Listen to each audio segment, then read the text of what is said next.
পুজোতে আসি।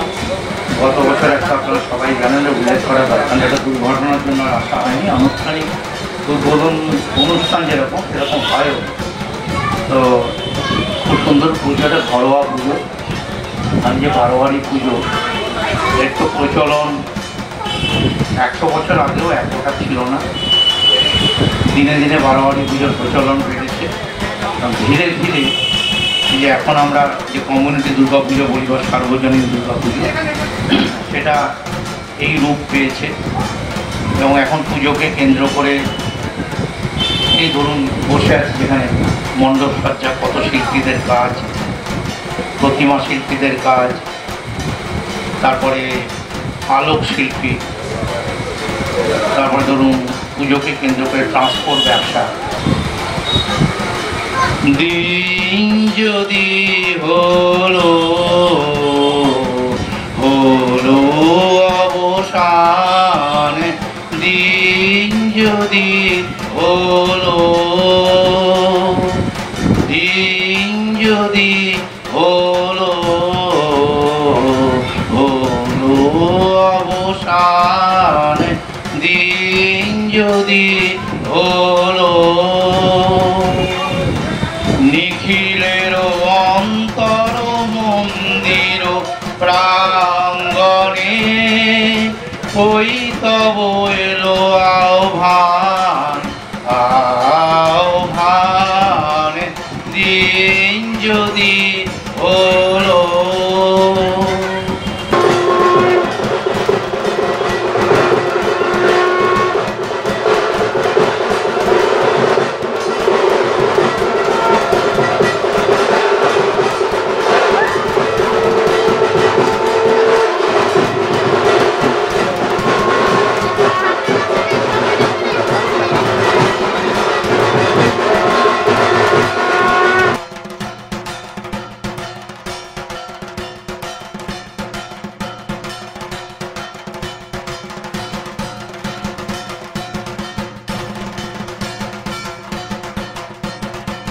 উপস্থিত সকলকে জানাই নিউজ বাংলার পক্ষ থেকে শারদীয়ার আন্তরিক প্রীতি, শুভেচ্ছা এবং অভিনন্দন। আপনারা সবাই জানেন যে দুর্গাপুজো মানেই কিন্তু বাঙালি, ঝড় হোক, বৃষ্টি হোক, জল হোক, যাই হোক, বাঙালি কিন্তু এই উন্মাদনা, এই উৎসাহকে কখনোই চেপে রাখতে পারে না।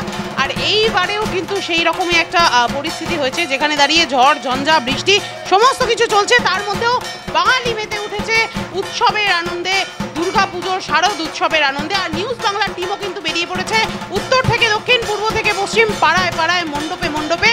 আর এই মুহূর্তে আমরা আবারও চলে এসেছি বেহালার আগমনী যে পরিবার, সে আগমনী পরিবারের যে দুর্গাপুজো, আগমনী মানেই কিন্তু যেখানে মায়ের আগমন হয় একেবারে সাবেকি রূপে। আমরা জানি এখন কিন্তু বিভিন্ন মণ্ডপে মণ্ডপে থিমের ঠেলাঠেলিতে কোথাও এই যে সাবেকি ঢঙের পুজো, যে পুজোটা আমরা দেখে বড় হয়েছি ছোটবেলা থেকে, সেটা কিন্তু কোথাও একটা হারিয়েই যাচ্ছে। এই ধরনের আগমনী পরিবারের মতন পরিবারগুলো রয়েছে বলেই কিন্তু এইরকম পুজো আমরা দেখতে পাই। আর এখানে কিন্তু মাকে ভীষণ সুন্দরভাবে সাজানো হয়েছে, প্রতিমা সজ্জা হয়েছে অসাধারণ, যেখানে মায়ের একদম মৃন্ময়ী রূপ, যেখানে কিন্তু মা একদম সবার দিকে তাকিয়ে আছেন সুন্দরভাবে। মায়ের এই মায়াবী মুখ দেখলেই কিন্তু চোখ মন সব কিছু জুড়িয়ে যায়।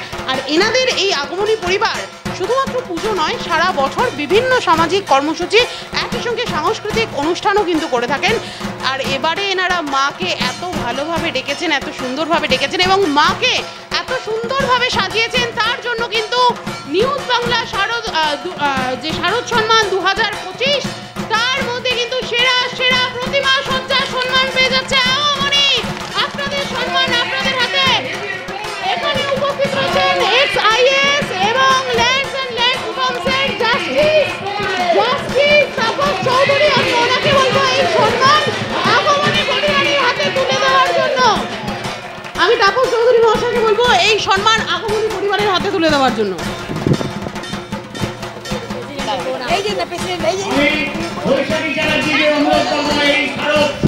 একটু সবাই মিলে ধরবেন। নারী শক্তির আরাধনায় নারীরা কিন্তু কখনো পিছিয়ে থাকতে পারে না। সবাই ধরুন। Three cheers for Agamani. Three cheers for Agamani. Three cheers for Agamani. Three cheers for আগমনী। বলো দুর্গা মাইকে।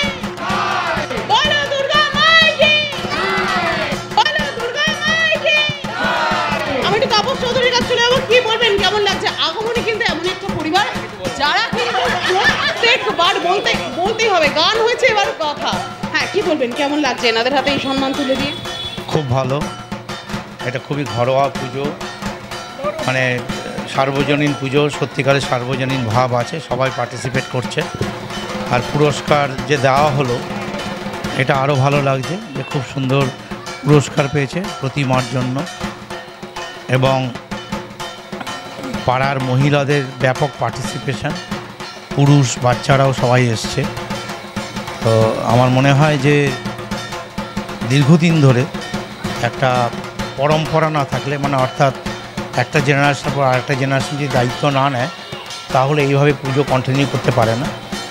তো এখন যারা আছে ছোট বা মাঝবয়স্ক, তাদেরকে আরও দায়িত্ব নিয়ে কাজ করতে হবে, যাতে এই পুজোর যেরকম ভাব, যেরকম মানে পরিবেশ, এটা যেন বজায় থাকে। Thank you. আচ্ছা, একটা বিষয়, লালটু তো এখানে থাকেন এবং সবসময় বলেন ভালো মানুষ হওয়ার, ভালো মানুষ মানেই কিন্তু তাপস চৌধুরীর মতো হতে হবে, সবসময় এটা উনি বলেন। আর এমনই মায়ের ইচ্ছা, আমরা যতবার আসি ঠিক আপনার হাতেই কিন্তু এই সম্মান আগমনের হাতে যায়। কি বলবেন, এটা রহস্যটা কি বলুন তো? রহস্য কিছু না, এটা আমার ভাগ্য, আর কিছু না। মায়ের আশীর্বাদ, বিশেষ আশীর্বাদ আপনার উপর আছে। মায়ের আশীর্বাদ, আর কি বলবো, আর তো কিছু বলার নেই। কারণ মানে সবই মা করাচ্ছেন, একটা লোক হয়তো মাধ্যম মাত্র, এর বেশি আর কিছু না। আজকে মায়ের কাছে কি চাইলেন? সবাই সুখে শান্তিতে থাকুক, সবাই বড় হোক, এবং সবার মধ্যে কি বলবো, দুঃখ সমস্ত যা আছে সব ঘুচে যাক, আমাদের সকলের উন্নতি হোক, সকলকে এই শুভেচ্ছা সবাইকে জানাচ্ছি। এই আগমনী পরিবারকে কি শুভেচ্ছা জানাবেন? এই তো জানালাম, তো আর কি, সবাইকে শারদীয়ার শুভেচ্ছা। Thank you.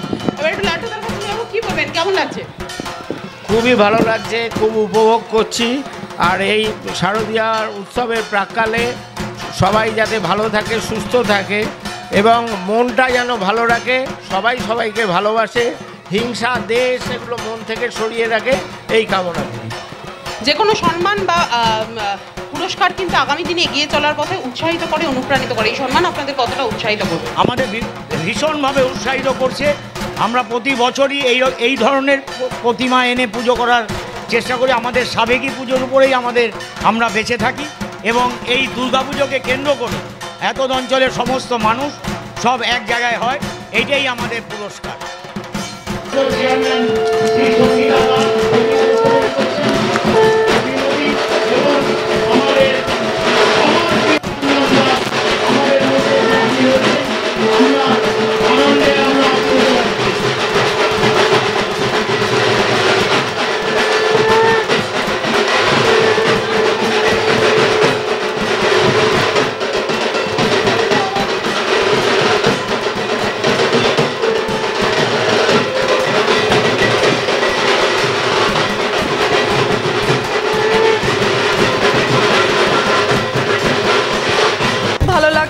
আমি মাত্র 2 বছর হয়েছে এই পাড়ায় এসেছি, এবং 27 বছরের অনুভূতিটা বলতে পারবো না, তবে 2 বছরে যতটা আনন্দ পেয়েছি মনে হচ্ছে আরও বছর 100 বছর 200 বছর যেন আমরা এভাবেই আনন্দ করতে পারি। অঞ্জনদা রয়েছেন। অঞ্জনদা, এবারে কিন্তু এরা শারদ সম্মান 2025-এ নিউজ বাংলার সেরা প্রতিমা সজ্জার সম্মান পেয়েছে, কি বলবেন, কেমন লাগছে? দেখুন, প্রতিমার পুরস্কার পেল কি না পেল সেটা খুব বড় কথা নয়। আসলে এই প্রতিমা বলুন, দুর্গা ঠাকুর বলুন, যেভাবেই ব্যাখ্যা করুন, তাকে কেন্দ্র করে যে এতগুলো মানুষ একসাথে হয়েছেন, পাড়ার সব মানুষ একসাথে হয়েছেন, এটা অনেক বেশি গুরুত্বপূর্ণ। এবং আগমনীর পুজোর বৈশিষ্ট্য হচ্ছে এরা অনেকটাই একটা পরিবারের মতো করে এই পুজোটা করে। এটা নিশ্চিতভাবেই সার্বজনীন, কিন্তু যতটা না সার্বজনীন তার থেকে এটা পারিবারিক পুজোর গুরুত্ব দিয়ে করা হয়। তো খুব স্বাভাবিক, এখানে মানুষের অংশগ্রহণের আন্তরিকতা অনেক বেশি, এবং আমি চাই এটা বছর বছর হোক। খুব সুন্দর, সব ভালো, তোমরাও ভালো থেকো। ভালো লাগছে। আমি মাত্র 2 বছর হয়েছে এই পাড়ায় এসেছি, এবং 27 বছরের অনুভূতিটা বলতে পারবো না, তবে 2 বছরে যতটা আনন্দ পেয়েছি মনে হচ্ছে আরও বছর 100 বছর 200 বছর যেন আমরা এভাবেই আনন্দ করতে পারি। অঞ্জনদা রয়েছেন। অঞ্জনদা, এবারে কিন্তু এরা শারদ সম্মান 2025-এ নিউজ বাংলার সেরা সেরা প্রতিমা সজ্জার সম্মান পেয়েছে। কি বলবেন, কেমন লাগছে? দেখুন, প্রতিমার পুরস্কার পেল কি না পেল সেটা খুব বড় কথা নয়। আসলে এই প্রতিমা বলুন, দুর্গা ঠাকুর বলুন, যেভাবেই ব্যাখ্যা করুন, তাকে কেন্দ্র করে যে এতগুলো মানুষ একসাথে হয়েছেন, পাড়ার সব মানুষ একসাথে হয়েছেন, এটা অনেক বেশি গুরুত্বপূর্ণ। এবং আগমনীর পুজোর বৈশিষ্ট্য হচ্ছে এরা অনেকটাই একটা পরিবারের মতো করে এই পুজোটা করে। এটা নিশ্চিতভাবেই সার্বজনীন, কিন্তু যতটা না সার্বজনীন তার থেকে এটা পারিবারিক পুজোর গুরুত্ব দিয়ে করা হয়। তো খুব স্বাভাবিক, এখানে মানুষের অংশগ্রহণের আন্তরিকতা অনেক বেশি এবং আমি চাই এটা বছর বছর হোক। দিন দিন এই পুজো আরও বড় হয়ে উঠুক। একই সঙ্গে এখানে যারা উপস্থিত রয়েছেন এই আগমনের পরিবারের সকলের উত্তর শ্রীবৃদ্ধি হোক, এই শুভেচ্ছা, এই শুভ কামনা রেখে আপাতত আমরা এখান থেকে বিদায় নিচ্ছি। যারা আছেন আপনারা এত পরিশ্রম করে এই পুজোটা করেন, নিজেদের জন্য একটা জোরে হাততালি দিন।